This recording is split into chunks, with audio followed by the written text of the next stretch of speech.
अब मैं आपके लिए दोबारा एक नई कुंडली लेकर के आया हूँ। इसमें बर्थ डिटेल और इनका जो नाम है वो नहीं बताया जाएगा, सिर्फ कुंडली को एनालाइज़ किया जाएगा और उसके अकॉर्डिंग मैं आपको यहाँ पे बताऊँगा। साथ ही साथ इनका क्वेश्चन मुख्य रूप से घर को लेकर के है कि इनका घर कब तक हो जाएगा अपना घर। ठीक है, अब मैं आपको पहले ही बता देता हूँ, उनका जो जन्म नक्षत्र है वो पुनर्वसु नक्षत्र है, गुरु का नक्षत्र है।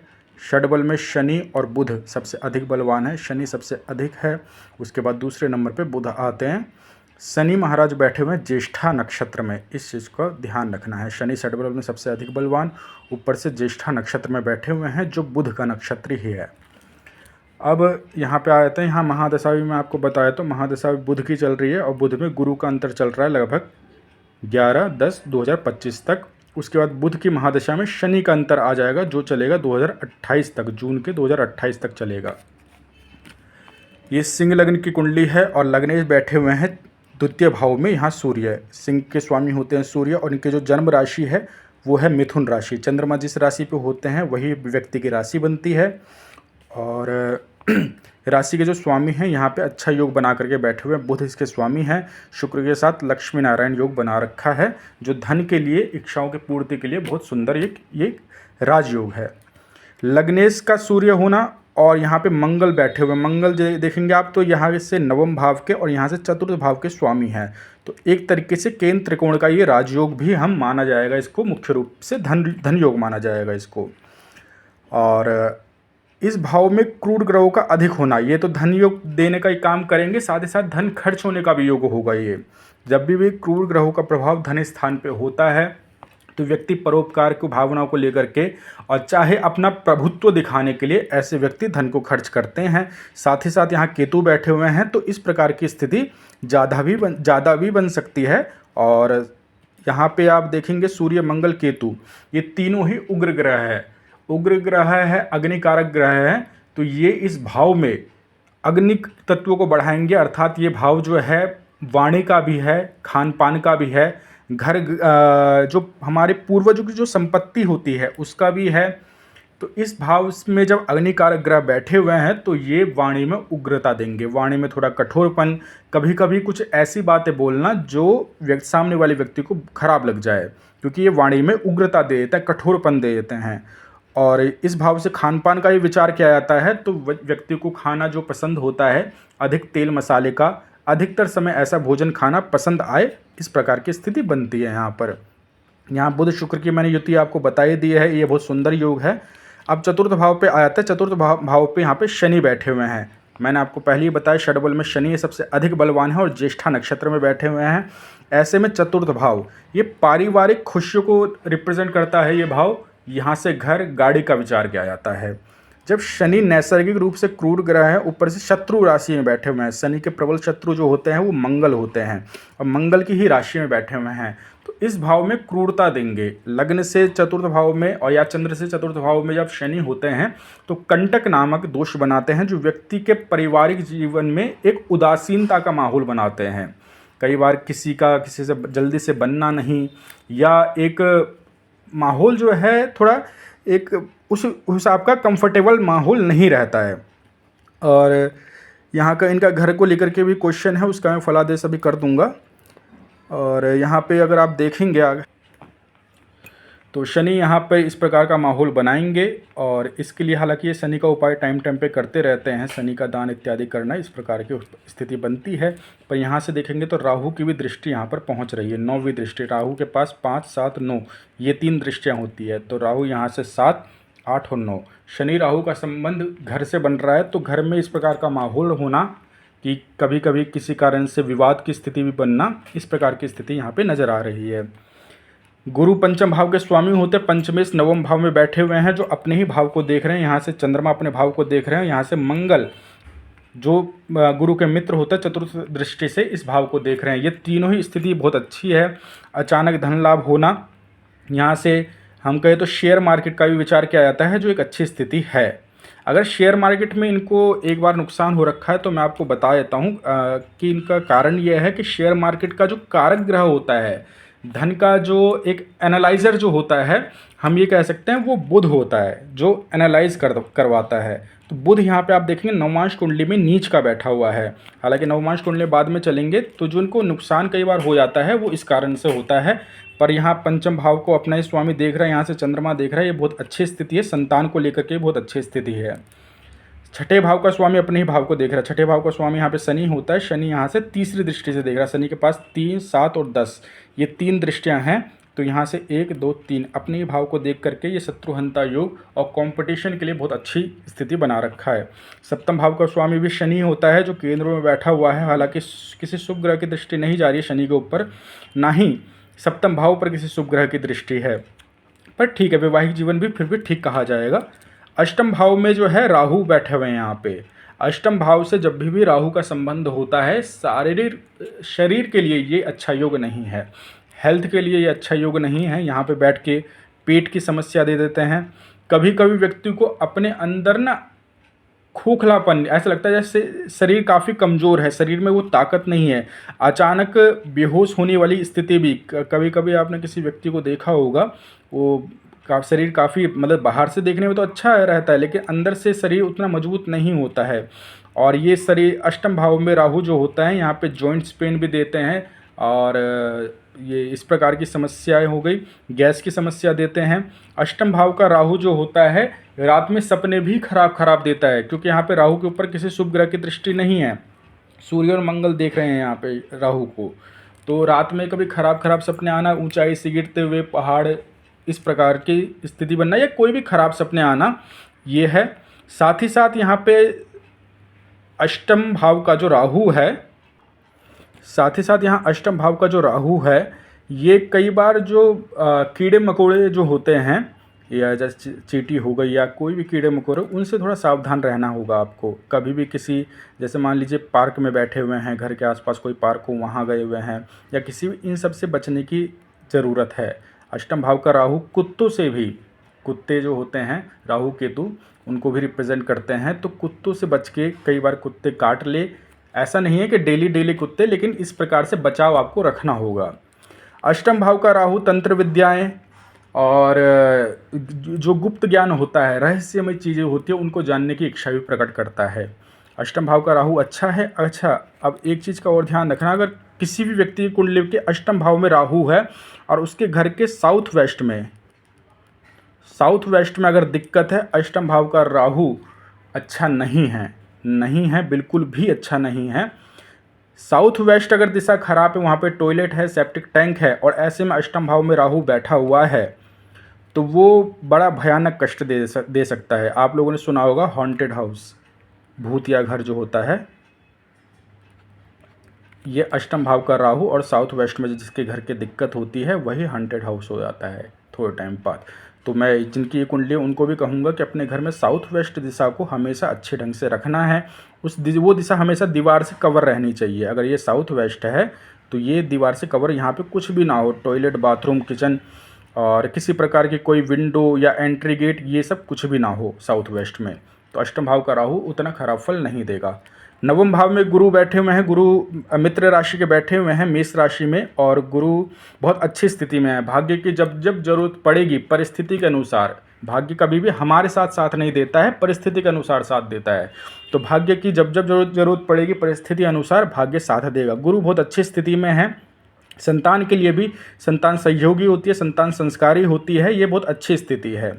उसके बाद दसम भाव का स्वामी स्वराशि का बैठा हुआ है यहाँ पे शुक्र, और दसम भाव पर शनि की दृष्टि जा रही है, ये भी एक बहुत अच्छी स्थिति है काम काज को लेकर के। और एकादश भाव में चंद्रमा बैठे हुए हैं। हालांकि चलायमान ग्रह हैं, कभी कभी इच्छाओं की पूर्ति करते हैं, कभी कभी उस प्रकार से संतुष्टि नहीं देते हैं। तो हालांकि चंद्रमा का एकादश भाव में बैठना ये कैश फ्लो को लेकर के बहुत अच्छी स्थिति है।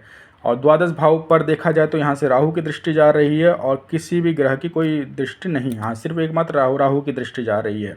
तो ऐसी स्थिति में व्यक्ति का धन खर्च होना, कई बार अच्छे कामों में, कई बार वैसे भी, मतलब कि अपनी इच्छाओं की पूर्ति करना, इस भाव से इसका विचार किया जाता है। तो इस प्रकार की स्थिति भी बनी हुई है। लग्न कुंडली यहाँ पे एनालाइज हो गया है। अब हम चलते हैं नवमांश कुंडली पर। ये नवमांश कुंडली विवाह और वैवाहिक जीवन को भी रिप्रेजेंट करता है। आपका भाग्य कितना प्रबल है उसको भी रिप्रेजेंट करता है।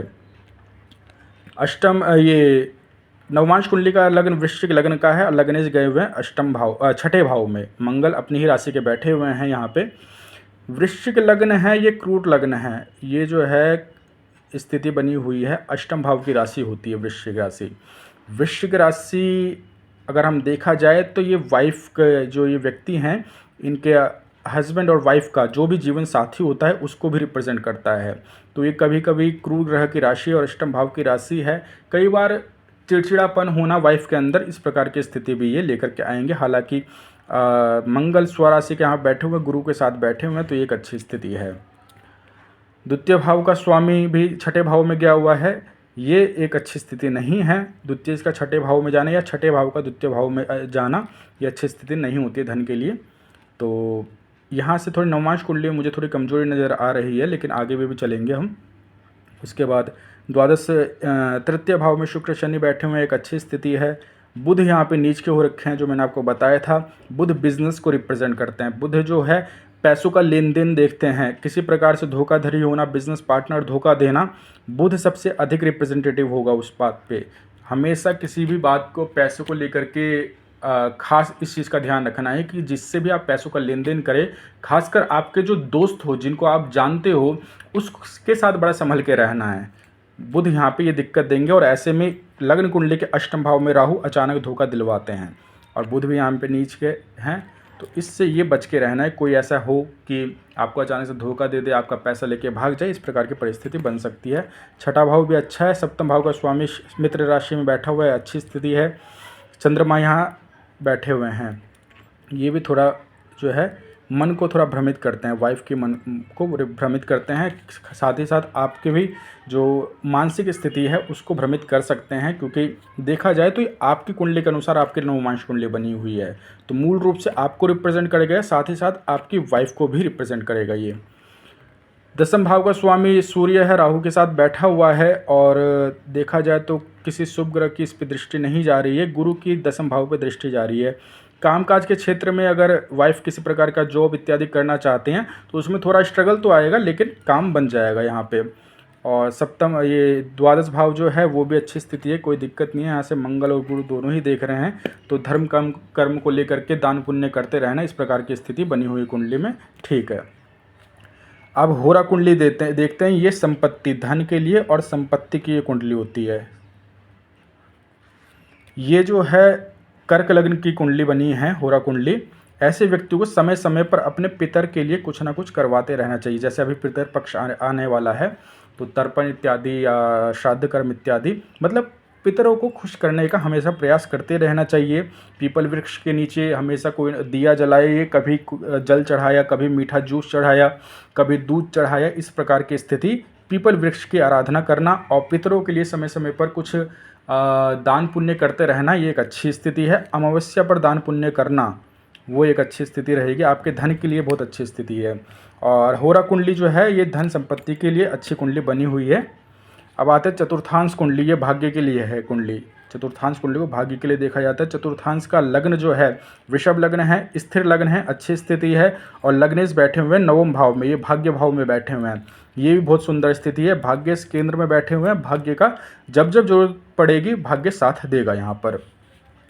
अब आते हैं दशमांश कुंडली पर। दशमांश कुंडली पर आ जाएंगे, लग्न में ही ये कार्य क्षेत्र को है, बिजनेस हो चाहे नौकरी हो, कामकाज कितना अच्छा चलेगा उसको लेकर के है।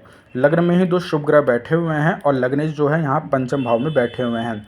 ऐसा व्यक्ति अपने कामकाज को लेकर के बहुत अच्छा ज्ञान रखता है, मतलब अपने बिजनेस को लेकर के काफ़ी अच्छी जानकारी रखते हैं, किस प्रकार से बिजनेस करना चाहिए, कैसे क्या, वो बहुत सुंदर स्थिति है। दशमांश कुंडली के चतुर्थ भाव में केतु बैठे हुए हैं और चतुर्थ द्वादश भाव में बैठे हुए हैं।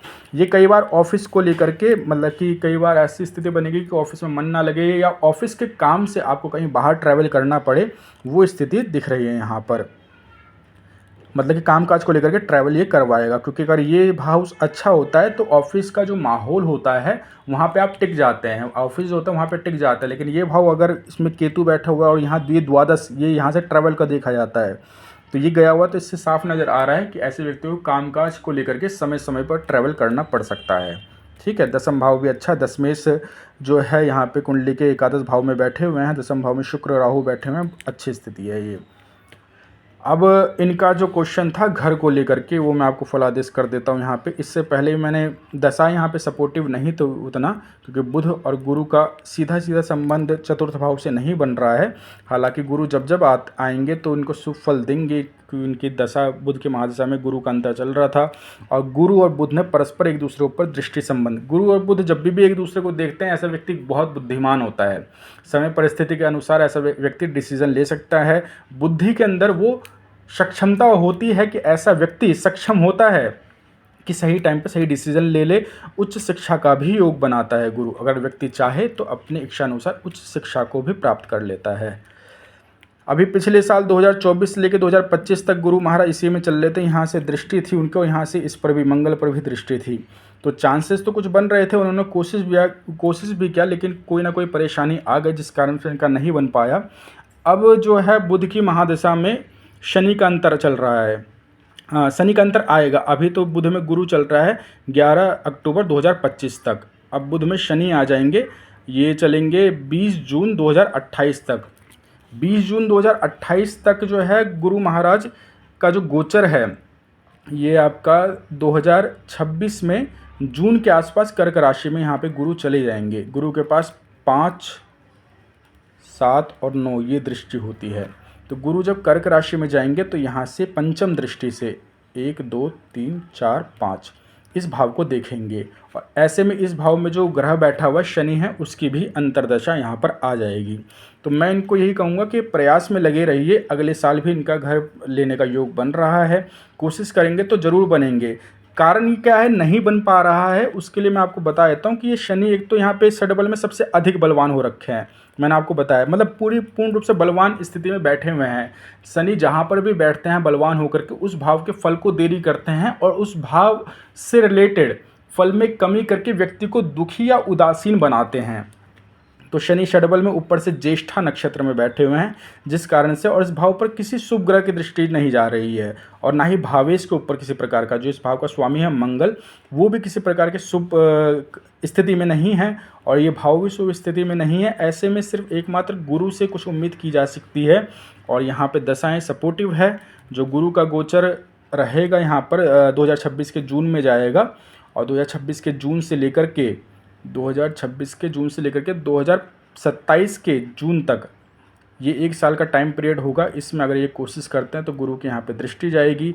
साथ ही साथ मैं आपको बता देता हूँ 2026 के जून से लेकर 2027 के जून, उसमें गुरु अतिचारी भी हो रखे हैं, एक बार चेक करना होगा मुझे, लेकिन नॉर्मली मैंने आपको एवरेज बता दिया है कि क्या स्थिति है। उसके साथ साथ यहाँ पे अगर मैं आपको बताऊँ तो मंगल जो है वो अगस्त से 2026 में सितंबर हाफ तक 2026 तक अपने ही भाव में रहेंगे। यहाँ पर मंगल इस भाव के स्वामी हैं, तो अगस्त 2026 से लेकर के सितंबर 2026 तक लगभग ये 1.5 महीने का टाइम होगा आपके पास, और इस भाव में गोचर होना, और ऐसे में गुरु की इस पे दृष्टि जाना, तो संभावना है कि 2026 के हाफ के बाद आपके घर गाड़ी लेने का भी योग बन रहा है, और 2027 के जून तक यहाँ पे रहने वाले हैं गुरु। तो उसके बाद भी आपका कुछ ना कुछ आप एक्टिविटी करेंगे घर गाड़ी को लेकर के, और ये गुरु अपना शुभ फल दे देंगे। यहाँ पे फलादेश में वो प्रेडिक्शन और वो एक्यूरेसी नहीं आ रही है। हो सकता है कोई व्यक्ति ऐसा सोचे कि भाई ये एक्यूरेट क्यों नहीं बता रहे हैं कि कब तक घर हो जाएगा। दिक्कत ये है कि मैंने आपको बताया ना, यहाँ पे षडबल में सबसे अधिक बलवान है, और किसी शुभ ग्रह की दृष्टि नहीं जा रही है। इस भाव पर भी इसका जो भावेश है वो भी शुभ स्थिति में नहीं है। कोई शुभ ग्रह जब देख रहा होता है तो उससे कुछ उम्मीद की जाती है कि हाँ भैया इस टाइम पीरियड पर ये शुभ फल मिल जाएगा। गुरु जैसे यहाँ बैठे हुए, अगर यहीं पर बैठे हुए होते तो गुरु यहाँ पर जन्म से ही इस भाव को देख रहे होते, जो इस भाव से रिलेटेड शुभ फल को देते। भले यहाँ पे शनि फिर षडबल में क्यों ना बलवान होते, लेकिन गुरु किसी शुभ ग्रह की दृष्टि नहीं है, भावेश के ऊपर किसी शुभ ग्रह की दृष्टि नहीं है, जिस वजह से मैं यहाँ पे एक टाइम पीरियड इनको सेट कर करके दे रहा हूँ कि इस टाइम से लेकर के इस टाइम के बीच में इनका ये काम होने के चांसेस है। पूरे कोशिश में लगे रहिए, हो जाएगा। आशा करता हूँ ये आपको समझ में आया होगा, और बाकी आपका कोई क्वेश्चन हो तो आप मुझसे पूछ सकते हैं, मैं आपको पर्सनली गाइड कर दूंगा। और लगभग इस कुंडली को अगर मैं देख करके मूल रूप से बताऊं तो इसमें धन योग और राजयोग बना हुआ है। व्यक्ति को जब जब भाग्य की जरूरत पड़ेगी तब तक मिलेगा। और साथ ही साथ ये केमद्रुम दोष का पे भी ध्यान देना ही है। चंद्रमा को केमद्रुम दोष लगा हुआ है जो फाइनेंशियली बीच बीच में थोड़ी स्टेबिलिटी को लेकर के हिलाता है। हालांकि चंद्रमा से केंद्र में सूर्य मंगल बैठे हुए हैं जो केमद्रुम दोष भंग कर रहे हैं, लेकिन चंद्रमा का केमद्रुम दोष भंग होने के बाद अष्टम भाव का राहु और बुध का नीच का हो जाना, ये तीनों स्थिति ऐसी बन रही है कि कभी कभी ऐसी स्थिति बनेगी जो आपकी फाइनेंशियल स्थिति को डगमगा दे। लेकिन जिस हिसाब से कुंडली में धन योग बने हुए हैं यहाँ ये दोनों, ये इस प्रकार की परेशानी नहीं लेकर के आएंगे कि आपको फाइनेंशियली ज़्यादा मुसीबत झेलना पड़े। बस थोड़ा सा एक बीच बीच में टाइम पीरियड ऐसा होगा। बाकी आप समय समय पर धर्म कर्म का काज करते रहते हैं, आप पाठ इत्यादि करवाते रहते हैं तो आपको शुभ फल मिलेगा। धन्यवाद।